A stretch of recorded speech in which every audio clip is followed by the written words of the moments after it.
Hey, Jessica, welcome to the Retail Horror Podcast. Hi, Michelle. Thank you so much for having me. You're welcome. I'm excited because this is one of those things that is not really happening in fashion right now. And it's kind of solving a problem I think a lot of manufacturers have. So before we get into it, introduce yourself and tell us a little bit about your brand. Sure. My name is Jessica Rennard. I'm the president of NuSource. We are a modernized sourcing engine for resellers and thrift stores where we extend the life cycle of excess inventory that comes from brands and the secondhand market. So if a brand, let's say, is working with like a traditional fulfillment center for returns, but they want to keep a closer watch on the transparency of where that's going in the US, we provide that feedback loop for them. And we also take excess inventory from thrift stores because often like a high-end consignment store is passing on really good inventory just because of space constraints. So we're kind of like the one-stop shop for all these different vehicles of excess inventory. So it's B2B. Yes. Tell us a little bit about your background and how you started. I'm assuming you started in fashion. I did not. I was like very lost in college, got my master's in nonprofit management. I didn't really know which direction to go. And I guess looking back, I think I should have got my MBA, but I went in a focus of nonprofit. But my first job out of grad school, I was working for a women's organization where we were helping women get dressed for interviews and find outfits, and anything that we got donated that we couldn't use, it was my job to figure out how to monetize. So we opened up a boutique, and that's kind of where I learned how much value there was in someone's trash, right? There's like still a lot of treasure and value to extract out of these garments that people are wearing one or two, three times and then kind of getting rid of. So that really piqued my interest to be like, okay, I like working with underdog product. It's like what it kind of feels like. It's like you're against all odds. And then right before COVID, I started testing this mystery box concept. And when the world shut down, we were just primarily positioned to kind of take off. So how did because I did see some of that on your Instagram and I was trying to see what the products were. So how are you still doing that? Yes. Yeah. What the business was when we started in 2019 is really like our core product is the same. How we acquire product has definitely grown and been more strategic. Our customer is the same. So we'll work with a brand like Spiritual Gangster. We're handling the excess and returns from them right now. It comes into our warehouse and we curate everything by the piece. So everything goes through our sorting tech and we curate mystery boxes that then get sold to resellers who will sell on Poshmark, eBay, whatnot, or storefronts like Style Encore, Plato's Closet, the mom and pop shop consignment store that's probably down the street from you. And it helps our customers. They can focus on other areas of their business because they know that we have them covered when it comes to inventory. It's crazy because I always thought when your stuff goes back to return to DC, whether you've worn it or not, like it seems like the stuff that's come back as a return, most manufacturers be like, I just want it out. I don't care where it goes. It's like, but the fact that they want some kind of information and feedback back on where it went, like how does that help the manufacturer? So I think it helps the brands just kind of like dial into this sustainability and circular economy a little bit more. Where if they're just offloading it to a mass 3PL, it kind of just gets lost. So we can actually report back into them like, hey, 22% of what we're finding is coming back damaged. Or actually, everything's coming back in great condition. And then we typically take ownership of the product and we resell it. So we work with OGL right now. I probably got in 400 returns just today from the brand, which is crazy to just What is see it? it come in. Why do they have so many returns? I know. OGL is like I wouldn't call it fast fashion, but like maybe a slower version of fast fashion. And it's more like work attire, like a quince for women. The stuff is great. We have to take photos of everything. We issue the return for the customer, and then we take ownership of it. So then I get to sell it to our resellers at a much lower cost. And what we're finding is that people are buying that brand on Poshmark, and it's the first time they're hearing about it. It's the first time they're learning about the brand, and then they're actually converting and becoming an OGL customer. And the Wow. access point was from the secondhand marketplace. So I think brands are just trying to put all that together and maybe try to understand how can they utilize the secondhand marketplace as a customer acquisition point rather than just a dumping ground, because that's what it's been for years. It's just a dumping ground. Is it because I know Nordstrom started to do their like previously worn. I saw Zara has previously worn, and I know that that's the whole resell thing with eBay and with everything else. But like, so they just before just kept it and just put it into their because it when you think about it on national level, like how like you just said 400 returns, that's insane to me. It tells me like what is wrong? Why is that all getting? Is it a Mhm. sizing thing? But you're playing actually you're doing the physical return for them. Mhm. Yes. And Based on like we're auditing the item when it comes in for the brand. how many companies do you do this for? So they don't even process their own returns. You do the No. whole thing. Uh-huh. And I mean, I think the average consumer, probably a lot of people listening to your podcast, I think most consumers just think you return something, it goes back on that shelf, it goes back Yeah. on the rack. Brands, as hard as it is to believe, have not yet figured out how to put it back in the system. Or maybe they figured it out and they've just determined it's not worth it from a touch point. Like it's just very labor intensive to handle clothing. When we're passing it, it's like coming out of California, it's being shipped to someone in New York. The return is going back to God knows where. It's got to get touched a couple times. And I think, we offer a way for brands to just streamline all that. And brands have to pay for returns. Like they have to pay a service provider to handle their returns. So So it's a loss on top of a loss. No, we pay the brand so that okay. we can keep the product. Wow. So who's issuing the customer the refund? The brand is, we're like API'd into their back end. So they return it, the manufacturer gives them the refund, you pay the manufacturer for the product, and then you resell it. Do you only do mystery boxes or can you go through, because I was trying to go through on your website to see what other brands that you have, and I didn't spend that much time on it to be able to figure that part out. But is it only mystery box or is it you can go in and type in denim and all the brands come up? Yeah, so right now we sell everything by the brand because we find that that's how our customers, like everyone knows what they can resell Free People for. Of course, there's a variance between a Free People t-shirt and a Free People jacket, but the way that we curate, we make sure that our boxes have value across the whole box. So it really is like a not so mystery box, but we're not guaranteeing 30 pieces of shorts, 6 pairs of denim, 2 jackets. It's like we are ensuring that Free People will be in the box and it's all condition checked. But because we're not touching it too many times, that's how we can offload it for a lot cheaper than somebody else. So I'm say because I know we have a lot of resale people listening to this. So you're in a resale, you're in your store, you need product, you go to like how many pieces and like what are the I'm assuming there's different price brackets for what you're getting. I mean, tell us a little, walk us through like what it looks like to shop your site as a reseller that you're going to turn around and turn sell.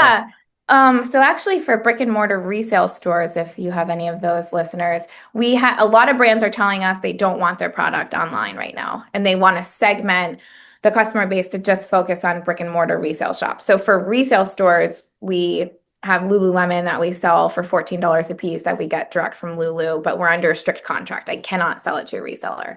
I just got in Lodgents today that also has to go to a resale store. So to answer your question, I would say our secondhand clothing averages around $4 a piece that we sell it for to a customer. The new with tags stuff that we get direct from brands is around $8, but like Lodgents we're selling for 70 because it's $1,000, like retail price. And Lulu we typically sell for like 14 to our resale stores. I'm like, this is it truly is something that no one's done. So I'm because I think right now with the way that Americans shop, it's the instant gratification. It's H&M, super cheap merchandise. Go in, buy, like you leave with this giant bag of merchandise and it's $100. Mhm. I often wonder, because you look at the land mines or whatever that are like just filled with a lot of it is Shen, a lot of it is H&M, a lot of it is like, and it's so wasteful that this actually, it's nice to know this actually gives, and it seems like they're better brands unless you work with the lower like fast fashion brands like H&M and whatnot. So I have secondhand inventory that comes in from thrift stores all across the US. I'm sure you're not surprised. I'm going to tell you our number one brand actually top 5 brands that we see come through: H&M, Primark, Old Navy, Gap, and Shein. So we're very committed to figuring out like how can we keep that. Listen, it's all going to end up in the landfill at some point. Even if like we're doing the best job we possibly can, I'm only one part of the supply chain, but if we can make sure that we're giving that one more touch point Yeah. before it ultimately ends up there. So we're committed to trying to figure out like how can we find that secondhand H&M customer. I mean, and we do have a few. I don't have enough to sustain the volume that I get. I'm sure you can understand that. There's just so much. But you'd be surprised. Like I just had someone reach out to me the other day. She's like, I really am looking for 100 units of White House Black Market. I'm like, okay, cool, we have it. Like that surprised me. I have a big customer base for Chico's, secondhand Chico's. Also surprised me. So there is a customer for everything, and it's just our job to make sure that we're doing that matching program efficiently. So are you, because being a buyer and being out of fashion, obviously, pre-packs are 222 or 1221. So, are you buying just single pieces because that's how people are returning? Or when it comes into the DC, are you guys, okay, we have this SKU already, let's pull it together so you can get full size runs, or is it just a free for all? So because we're B2B, we're not concerned, like we're not focusing on size at all in the way that we're fulfilling. The returns we do get in one by one, but for example, OGL, our customers typically order 500 pieces at a time from us of OGL, and they'll have all the sizes in there. It's not going to run on a 222 at all, but it'll be super assorted. So it's like any resale store where it's just an assortment mishmash of different products. And have you been out to any of the stores that are reselling your products? Yeah, yeah, we do. We travel to all of our stores. How are they merchandising it? So typically, like we're doing departments for them. So I have so much athleisure brands right now, from Lulu to Spiritual Gangster, Girlfriend Collective, OQQ. Like we're encouraging them we'll take over a whole department for you. And then within that, they're doing rounders, by the brand, and then sizing within it or category within it. But typically we like to take over the front 800 square feet of a store. Because that's what you can lead with. And it's hard because these resale shops can't rely on what's coming in their front door, right? Yeah. Because they're just relying on whoever's cleaning out their closet that day. And it might be you who has a different wardrobe than me, and they can't predict what's going to come in. Well, it's funny because I know there's a meme going around as far as like Buffalo Exchange, and they're a reseller in California. And it's like there's the meme is they're so snotty about like when you're taking your own stuff in, and it's like, no. And it's always crazy to me what they will take, because me being out of fashion, granted, my style is totally different, but I brought a Dion von Furstenberg dress in. I've brought in Free People stuff. I brought in H&M stuff. I've just random. And the stuff that they pick is so weird. And the attitude that they give you, it's always so like, it's always sort of alarming, like, okay, like where you don't want to go and do that. So it's funny to think about like that kind of stuff mixed in with your higher end brands, and like Yeah.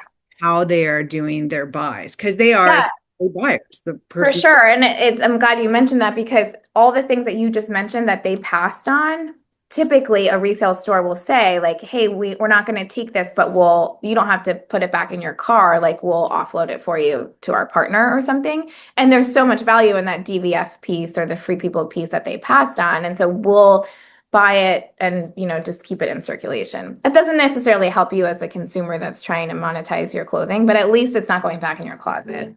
Yeah. No, I think it's like, because I'm not in California anymore, and that was always because I being in fashion, it's just you're in stores and it's constantly, oh, I like this, I'm going to pick this up. It's it's a habit that I think that a lot of people get into. Like I said, it's instant gratification, and Yeah. you're standing there and it's like you're in a store and you're buying things, and half the time, this is embarrassing to say, I don't even wear it. Like half my shit still has tags on it when I'm taking it in, because it's Mhm. just literally instant gratification. So it's Mhm. always amazing to me, like when you are taking these things down to people, and like the whole overall picking process Yeah. is sort of mind blowing. Um, Yeah. So for retailers who are listening right now, take us through the process of like they've never heard of you, they've never done this before.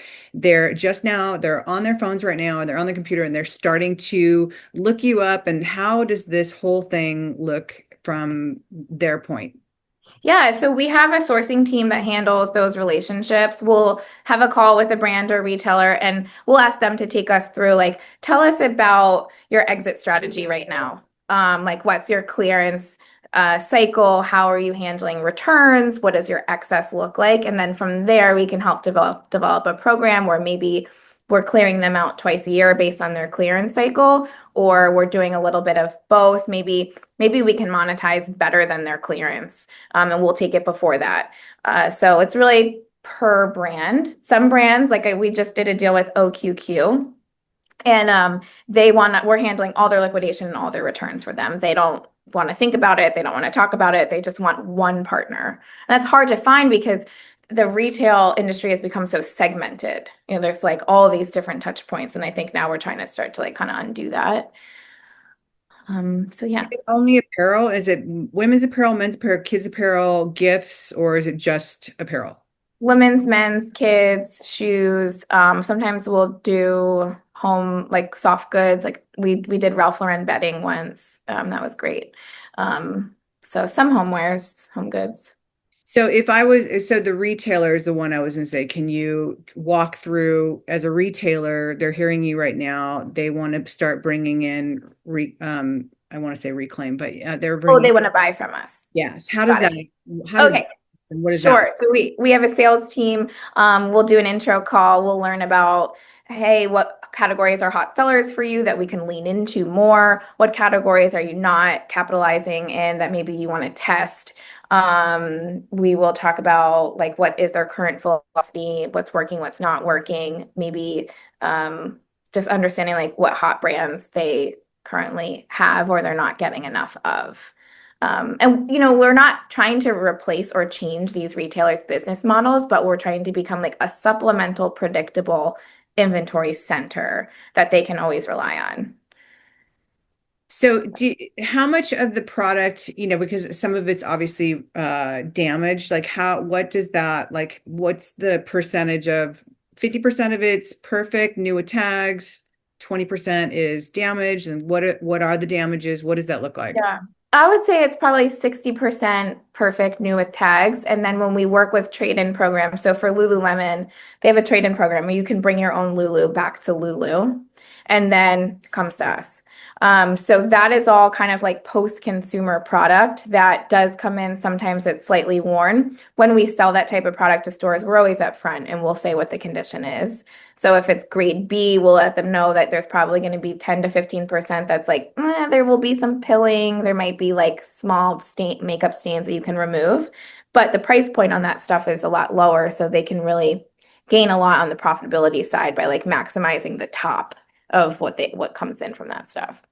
And when you're working with the right brand, a lot of times, especially a consumer that's already walking into a resale store, they're okay taking something that's not perfect because they know they're going to get it at a fraction of the cost. I'm just thinking the higher end resale stores obviously don't want any of the damages. And I wonder how much of when you get the boxes, like, okay, we're keeping this much, how much is like not sellable for them, where it's like, because Yeah. you basically are rolling the dice. I mean, you don't know what you're getting like at all, correct? I mean, you guys have gone over like, you're getting athleisure, you're getting denim, or you're getting whatever, but for the most Yeah, I mean, it depends by brand. So the L'Agence that we got in today, I mean, it's like Legends, all because they're $1,000 a piece. yeah.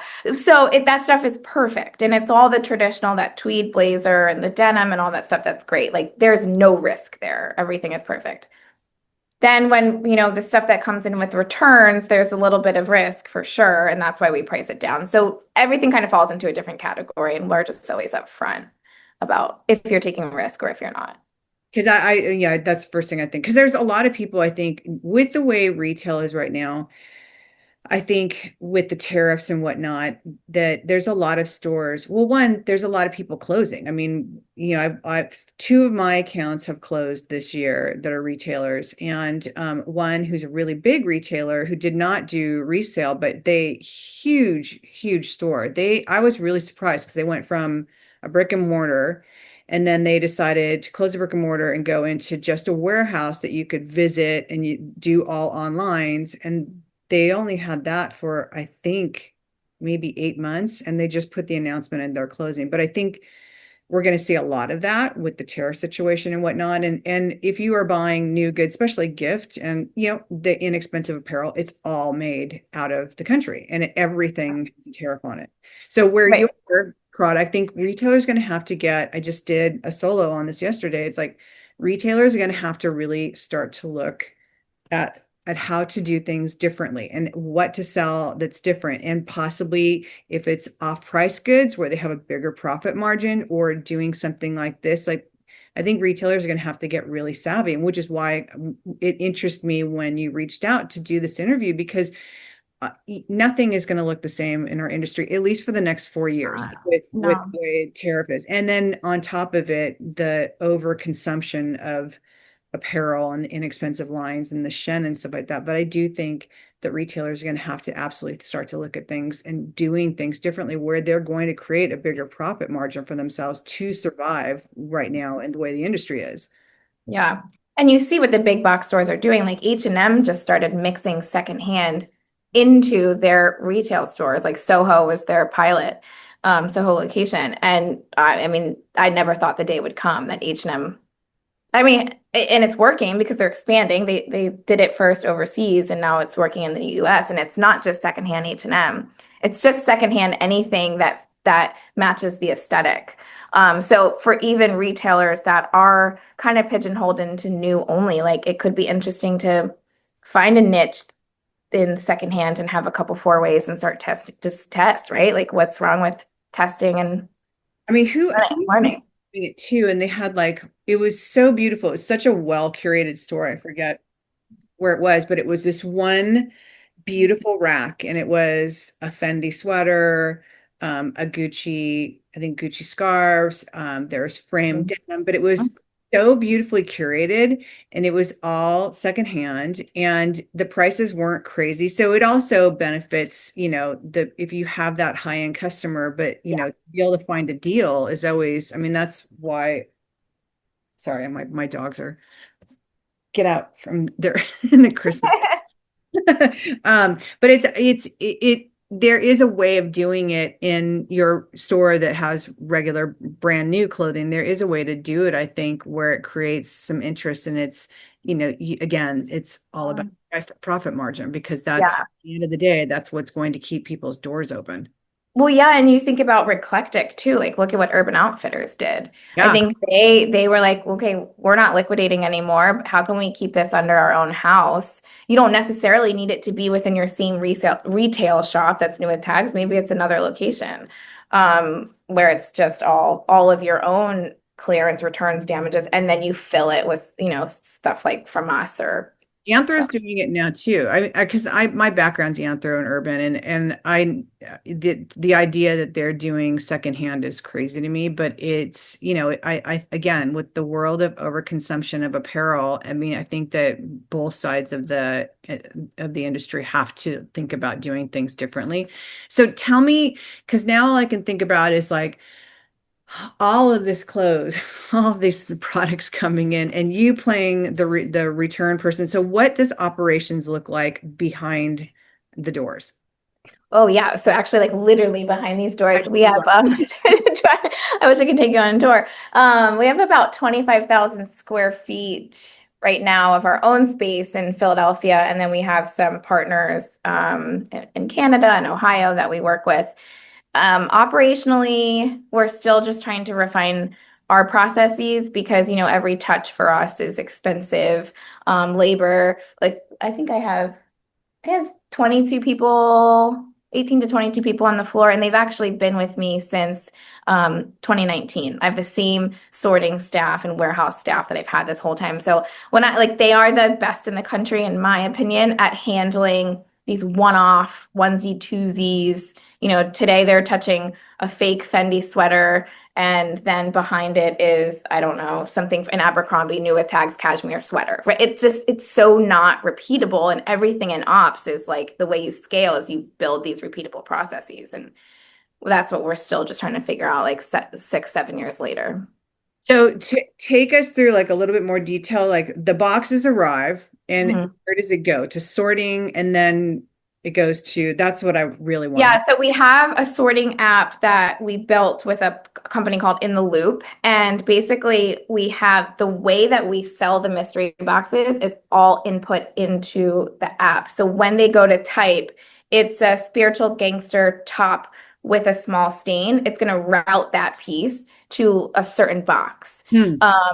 So that I then have enough information to tell my customer, like, here's exactly what we have to offer you by brand, by condition. And those are the attribution points that we collect in the tech. I'm not necessarily collecting category at this moment, but we have the ability to. But how many people like, so the boxes come in, you open it, somebody's obviously physically touching it. So they're opening it, going through it, and it's And somebody has every sorted piece before comes it goes out. to that platform. Yeah. And then where does it go from there? Yeah, so imagine like we probably have 200 hampers on the floor with labels. Each hamper represents a certain box category that we sell. If it's like a something that we accumulate a lot of, that hamper gets transitioned into a Gaylord, like a big pallet. Um, then on like the ordering side, when an order comes through, we have pickers and packers that will curate the box. Everything, unlike traditional secondhand liquidation companies, everything gets folded, tissue paper goes on top. We're signing our name on the box just to like humanize, like we are invested in extending the life cycle of these garments with you as the customer. Everyone here is like obsessed with fashion and loves the product themselves. So there's a lot of just like passion that's going behind what we're doing. Yeah. And then where is it all stored after it goes to the hamper? Is it, on some type of like the dry cleaning thing where it's like, It's all hampers and big pallet boxes. And then we use technology called Ship Hero. That's like our fulfillment tech. So that keeps track of all of our inventory management. Shopify is our website. Actually, the majority of our revenue comes from Instagram. Um, I feel like it's like the catalog, right? Like people still want to see and touch and know. Like it's so exciting to watch a truck back in here, right? And like they open it up and it's like the other day I got in 1,000 Marc Jacobs handbags from a nonprofit. Like it's so fun because it's every day it's different. how much do you guys take by yourselves? Because that Oh, I could totally see that I have happening. a whole corner in the office. I'll show you You can things turn that I'm buying for I'm myself sure, today. I'm sure everyone wants to see it because the YouTube actually we have more and more views every week because everyone wants to see what's going on.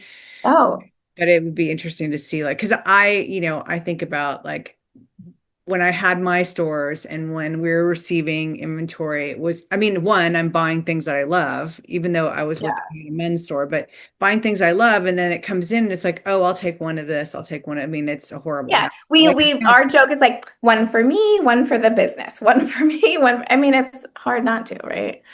oh my My God, cleaners are like, if you bring home any more clothing into your closet, we quit. We're actually quitting.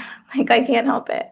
no more. But How do you, because this is obviously a very well developed running machine, like how did you scale this? How did you get this? Was it all just hands-on and figure it out as you go? I mean, how does one scale something like this? I think if you were to like look at it over a timeline, you'd see like these peaks and then just straight crashes and then peaks and because this wasn't like a sit down, build a strategy, go pitch it, gain some money, raise some money and have a plan. It really grew organically through COVID and there was no plan. And now we have an investor that like holds us to the fire with our 12-month strategic plan, and we have a vice president of ops that has really helped us kind of just refine and scale and grow. But my team, none of us really have corporate retail experience, so we don't have tangible experience that's coming in saying like, hey, this is how it's normally done, which maybe has helped us not have constraints to how to do it. Yeah. But yeah, And it's an interesting group. it is nice that you haven't, no one has retail because they're not coming with any they could come with good habits, but a lot of times people come with bad habits, or this is the way we did it here, or but it also, you're doing something that's really not done in the industry. So it's, it would be hard to be able to, hard pressed to say like, oh, I did like this, like here, because it's really hasn't been done. Yeah, I don't, people always say, who's your competitor? And I don't really, I can't think of one, which I don't think is a great answer. Maybe the trash is our competitor, but yes, I don't have anything to really model it off of. Sometimes I try, like on podcasts, I'll compare us to maybe the used car industry, just from the pure sake of like, you have these prestigious brands, they have excess, the cars still have life, and it stays on the roads and it passes hands. Like that's the Good, most, good you enough. know? How do Yeah. you go out and find new? So obviously word of mouth, I'm assuming, is the biggest thing. But how do you go out and source out new brands and new products to continue to grow your inventory? Yeah, we actually just put a lot of investment and time and focus onto the sourcing side. We just brought in a pretty seasoned hire. She actually comes from FedEx, which she doesn't, again, come from like traditional retail, but we figured that she so understands the logistics chain. She can help us find those upstream touch points to like get the returns at the right point. And from a logistics standpoint, like help pitch just a better story to convince the larger brands to sign on with us. So that's on the sourcing side. And then on the sales side, we have a team of about 10 salespeople that are just constantly trying to find new stores and new customers to work, to sell to. Are you working with a lot of influencers? Does that help for sales for something like this? We have an affiliate program, but we just signed on a PR company recently, and the first thing that they focused on was just like pairing me up with podcasts to just start educating mostly, but not necessarily influencers like selling our product yet.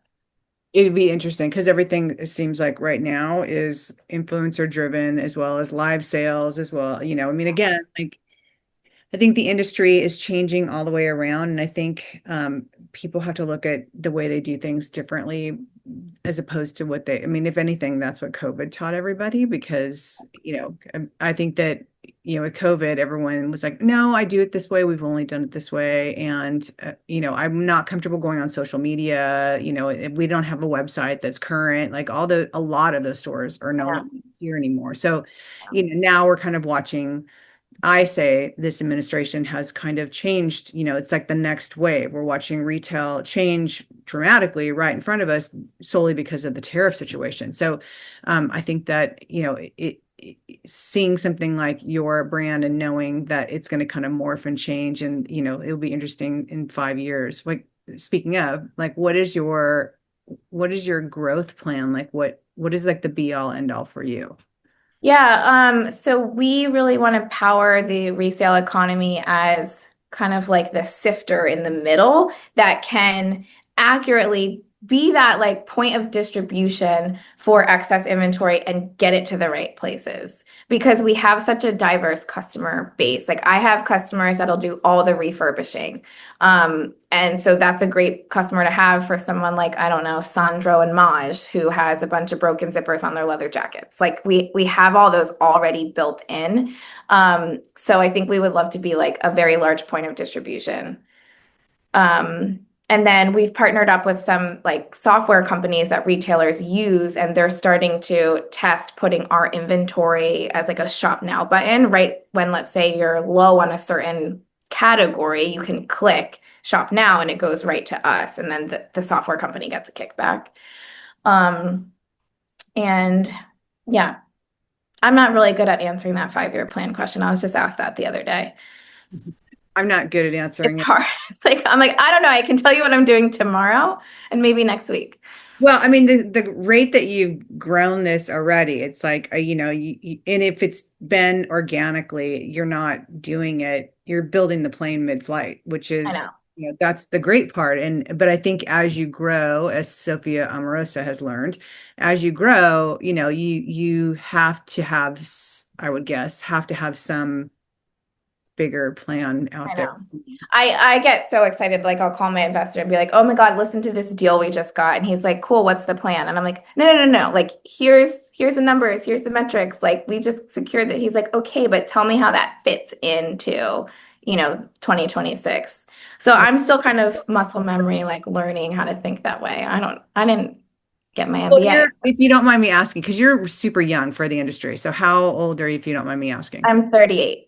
So you're a baby, so you have time to figure it out. But I love that you're literally building the plane mid-flight, but you sound like you have a lot of structure behind you now, which will And be so yeah. interesting to see how this works. So tell everyone how they can find you if they are Yeah. interested. Because like I said, for retailers who are listening, this is definitely a different way of thinking about interjecting into your inventory and a different way of looking at selling things. And if it's something where you have a much bigger profit margin built in, it's worth investigating.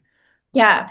So our Instagram is the .NuSource, NU source. My Instagram is the Fashion Disruptor. I like to just go on TikTok and just talk. So there's always like fun stuff going on there. And then our website is nusource.io, and we're all over LinkedIn and all that jazz. So what are you talking about on in TikTok? Because that's the one I didn't follow you over there. So I Yeah, check out our TikTok on for my company is called Your Reselling Bestie. That I'm just really talking about like it's kind of a day in the life behind the scenes. Like I don't know, like the truck rolls up or we're processing returns. And then on my personal TikTok, it's more just like I'm a single mom. I have two dogs. Like life is just chaos all the time. And so it's more just like that view. congratulations But on your 10 classes, by the way. oh my gosh, do you do solid core? No, I know it though. So congratulations. Thanks. The hard one. Yes, I'm too old to I'm with Pilates now because that works for me, but that's when that and like 75 hard and some of those things, I'm like, yeah, no, Oh, let's you feel like I'm going to war. Like last night when I finished, I was like, wow, the war is over. Really hard. put it to bed. Thank you so much for being here with us and explaining how your brand works because it's fascinating from the outside as well as it's fascinating from someone from the fashion industry to read about how this is all kind of changing how people are shopping. Yeah, thank you so much for having me. This was really fun. You're welcome. We're coming back because we've had a whole conversation off camera now, and we're going to restart this. So Danielle, if you're listening to this, please cut out the "thanks so much, talk to you later," and can you please push the "where do you find you" information to the end of the episode? Okay. Go. We had a conversation off camera, and one of the things I was saying is that merchandising, and I want to get a little bit because you were saying it's so fun to merchandise one-offs. Please explain what that looks like and what successful retailers are doing, because I think a lot of people are like, I would love to do this, but I don't know how to do this. You know what happens when you're merchandising a one-off? There's this scarcity effect that like it's like fight or flight mode that clicks into your brain because it's like, okay, I have this piece, I have to sell it. I'm never going to get it again. I have to find a way for it to be like in this family of things that makes sense. And once it's gone forever. And so it's just a different type of creativity that I think you learn with these onesie choosies types of product. And even again with that, like it's not repeatable. So what you merchandise today, it's gone and you have to start all over. I Well, find that to be like that drives me. But that could drive that's a what type makes A person crazy. Totally that's what makes crazy. me insane. So Right.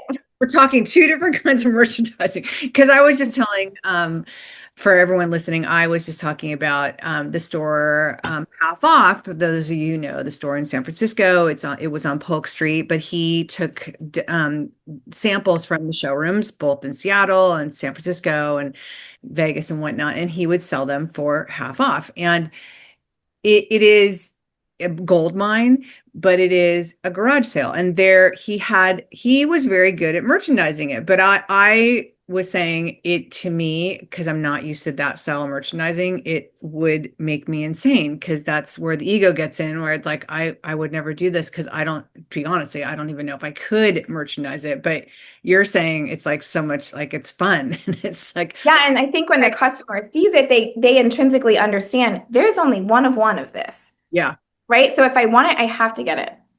Well, So I try and tell retailers like with Jellycat, that's one of the things I'm telling people now is that tell your customers that literally this is a scarcity item. Like we only mhm, get four. That's it, four. Like so one like for the customers like, oh, I'll come back and think about it. It's like no, yeah. because they're not going to be here. And it's the same thing for this. But how in like a store, say your store's 1,000 square feet, and you have this like there's obviously a lot of amazing things, but how do you make one of these items stand out more than the others?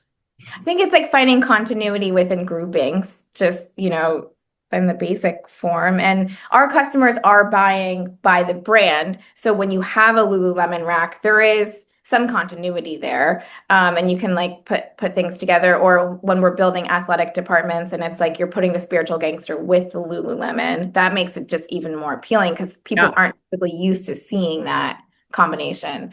So it's a little different. Yeah, I mean that's very normal merchandising where it's like you're building like Anthropology, each rail, like whatever was on that rail, you could wear with each other, the top, the Yeah. jacket, the denim. So you're kind of building, they're building stores. So tell me some of the stores that you are working with that you love that do a great representation so people can look them up. Yeah, sure. Label Swap is a great one of our great customers. Liberty Thrift is a good example of they are 80,000 square foot monster. They take over the old Home Depots and Kmart stuff. And I would say they don't merchandise. This is a good example of someone who doesn't really merchandise and has incredible sell-through because of they just really drive home that like here today, gone tomorrow, we need feet in the door now because it's gonna fly. So that's just a good like mass scale one to look at. And then Plato's Closet in Exton, Plato's Closet in Broomall. They do a great job. Are these mostly East Coast? Label Swap, I forget where she is. But yeah, mostly. And then you had mentioned, and I know right now that's the biggest thing, and people are, I think, like I was saying about the during COVID, people's pushback on I'm not comfortable going live, I'm not comfortable on stories, I'm just not comfortable. And if you follow Gary Vee, like the thing that's happening right now is live sales. So explain a little bit about what that looks like because I hate to tell you guys, that's the reality of what's coming down. And again, you're going to have to pivot and do some things that you possibly aren't comfortable with, but it doesn't have to be you. It can be your team members. It can be whoever's comfortable. But live sales is coming down the pipeline and it's not going anywhere. There's even like whole TikTok pages and algorithms on like how to live sell without putting your face in it. Like that's a whole Reddit thread of Yeah. live selling, faceless. So even if you're not comfortable, but I think, like Whatnot right now does like 9 billion a year. They pay $250 million in just their UPS fees. I mean, it's a huge business. TikTok live selling is 25 billion. And it's such a great outlet because it drives that impulse shopping. You are, direct to consumer selling one-offs, and it's a way to find that customer for everything and anything. Um, and you can merchandise your shows where maybe it's not like all this one thing, but if you do have those one-offs, it's like, I don't know, Christmas, top 20, 25 Christmas gifts, and you just throw on a bunch of different things. And now you're selling to people all over the country rather than just your, 5 mile radius. Do you watch the Kim K live show? I did not. I did not either, but everyone said that is literally like that's the epitome of obviously it's Kim K, but it's the epitome of what a live show. I mean, they turned it in a TV show, and I think when I reposted that, people were like, "Oh my God, I don't want to do this." But when we were in COVID, if you think about it, a lot of people, the people that were very daring, Kingfisher Road girls were one of the few that jumped on so quick, but you're basically doing the same thing. You're there, standing there talking about your new receipts. You're having a glass of wine with people. You're engaging with people. You're talking to them. I think for me, when I was talking about going live, the challenge was, and there's two, I wonder if you know them. There's two older ladies that have a resale store. I think they're in Florida. And Heidi. what's the name of their, because they're hilarious, but it's like all high end, Gucci, Yeah. Versace, like, and it's hilarious because one is showing it and the other one's like, I'm reading the and I'm, Yeah. We sell, if we're talking about the same person, we do a lot of business with them. they're amazing and they're Oh, my eBay Princess, I think is her name. maybe, but Yeah.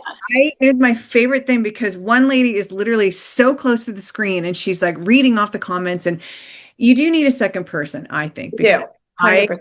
I can't read, but you want somebody on the side that can sit there and read off what's coming. So when it comes to, because was it Claim It, whatever that thing that it was like you put a number on it, and I don't even remember because I never did the live sales, but how does the transaction happen on live sales? Just as it would go to Shopify and type in the number? No, so there's a couple different ways you can set up a show. One is like where you preload all of your inventory with the exact cost, like minimum that you want.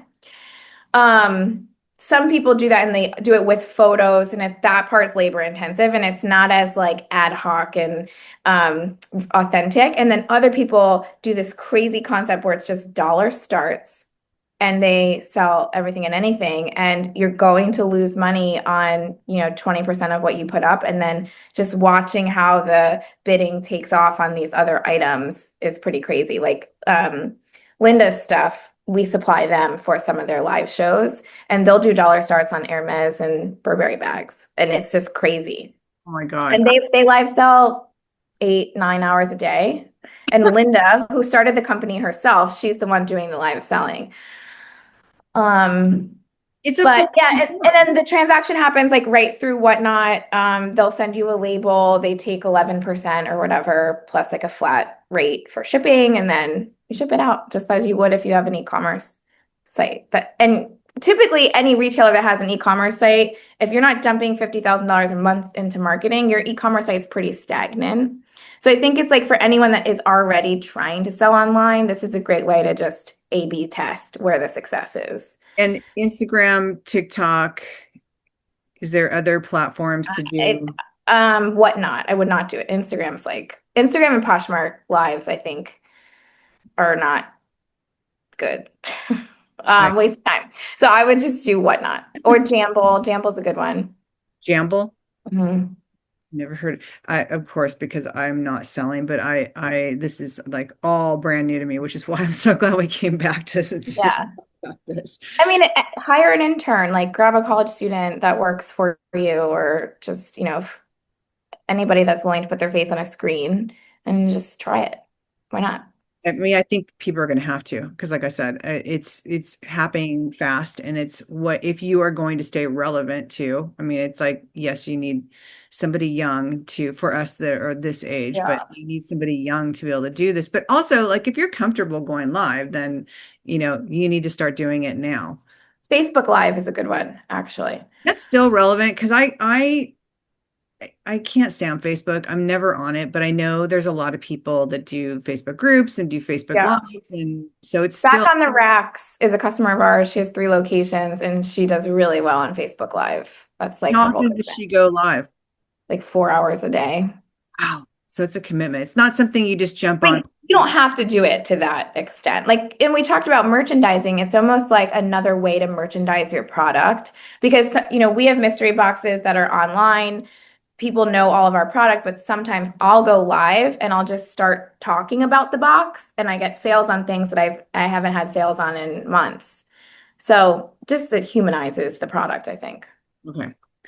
Thank you. Okay. So is there anything else we should talk about before before I click off again? No, I guess maybe not, but we'll think of something, I'm sure. I have to ask you, do you walk like Magic and the shows to see brands? Do you do that, or do you have somebody else that does that now? I would like to say I have passed that baton to somebody else. We're going to NRF in January. And NRF was, gosh, who was it? Tony Scaretto. I don't know how to say his last name. Anyways, there's NRF and NRF Rev. NRF Rev is like reverse logistics. But it's National Retail Federation Okay, conference at the Javits in January. okay, great. And then Manifest will go to, I think that's in Vegas in March. That's a big retail one. Well, thank you very much for this. Thank you Yeah. for staying on and jumping back on with me. I appreciate it. Thanks so much. And everybody, I highly suggest that you go through, do the due diligence in looking up how to do this, because I think that it has a very huge value to all the stores that right now possibly are not sure what to do. Mhm. I second that. Thank you. Thank you.